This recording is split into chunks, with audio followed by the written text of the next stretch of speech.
First, 5 steps to financial independence. FIRE, financial independence, retire early. I also talk about FIRE in our other videos, so feel free to check those out later. In this video, we're not going to discuss FIRE as a whole, but we're mostly going to discuss financial independence. So if you are on your journey or just about to start your journey to financial independence, you've come to the right place. Financial independence, or FI, is key to retiring early, hence being part of the movement's name. Once you reach FI, you have reached that point where retiring is now an option. Achieving FI is possible, and I'll tell you how. I'll give you some tips to achieve your goal of FI. So stick around because this will surely be an eye-opener. Welcome to Savvy, where we have lots of practical wisdom to share. Hey, don't forget to hit the like button below, subscribe, and hit the notification bell for more advice here on Savvy. Today, I'll share with you the first 5 steps to financial independence. First, write down the 10 things that are most important to you. You can get a pen and paper or type it on your phone or your iPad. After all, we're in the digital age, and we should save paper. If you can't think of 10 things, then 5 will do. These things could make you happy or something you couldn't see living without. I bet for most of you, you put on the list the things that make you happy. And these aren't even things that cost anything.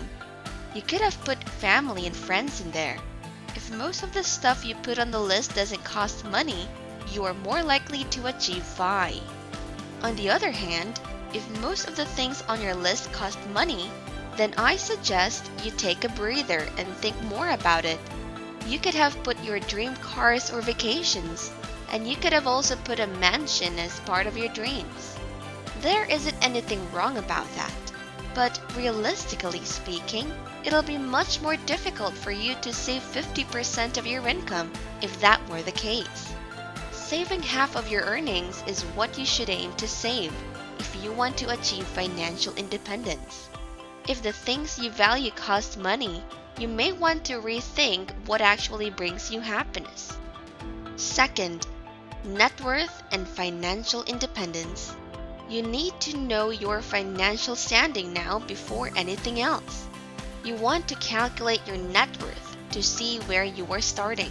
When I began my journey to FI, I thought my net worth was negative in value, which wasn't the case. So your net worth may also come as a surprise to you.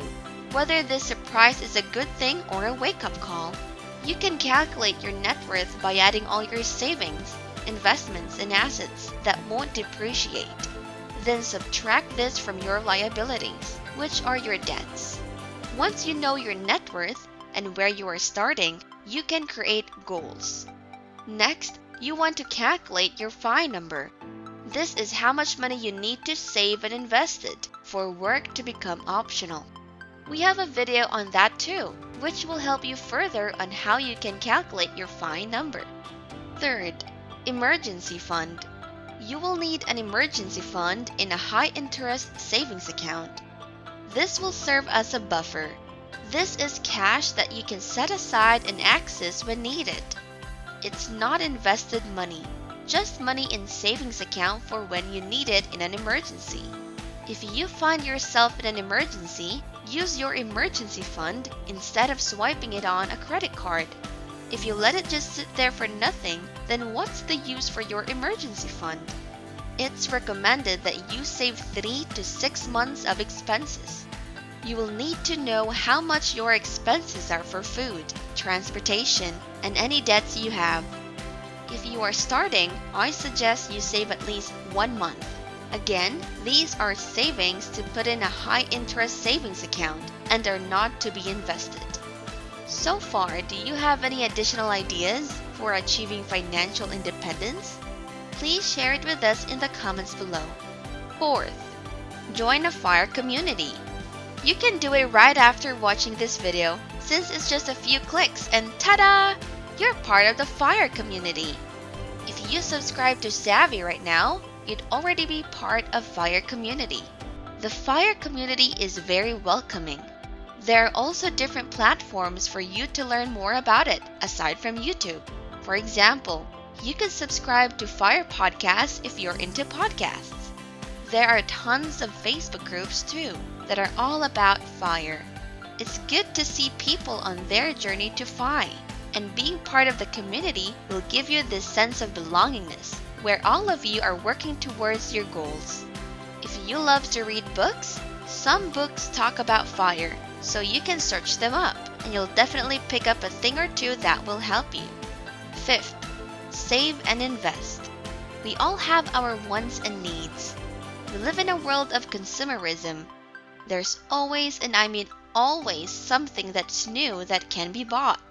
Most of us are also on social media, where everything is marketed, so we see these new things daily.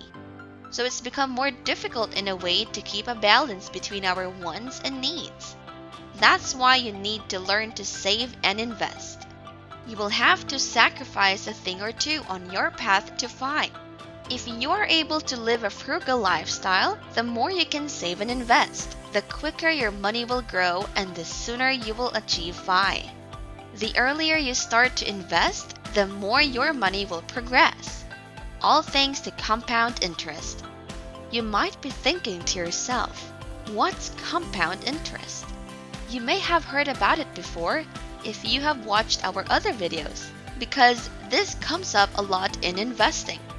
Compound interest is when your money earns you even more money. Isn't that great? So like I said previously, you're going to have to give up a thing or two for the good of your future. So ask yourself, what is the thing or two that I spend on a lot that I can give up if it means investing in my future? For me, it was my morning coffee run. Every day I'd buy a cup of coffee, whether it be Starbucks or sometimes I'd try out new cafes. And some of these cafes were costly. I also gave up having lunch out during my lunch break because I did this about 4 times a week. This saved me a lot of money when I cut these two out. Don't get me wrong, I still go out to buy a cup of coffee and have lunch out sometimes. The key word is sometimes, and I only do it a little infrequently. Now I make my coffee and my lunch. This way I even learned how to make different coffees and experiment with food more to keep things interesting. That could be something you could do too, whether ordering online less often or just drinking water instead of buying that overpriced drink you always get. Remember, it's about giving it up partially. It's just consuming it less. Those are the 5 tips for you to achieve financial independence. Please give them a go and see how far it takes you on your path. That's enough practical wisdom for today. Don't forget to give us a thumbs up below. We will be posting 4 to 5 videos per week, so click the subscribe button and the notification bell to be notified of our new videos weekly. Thanks for tuning in. See you in the next video.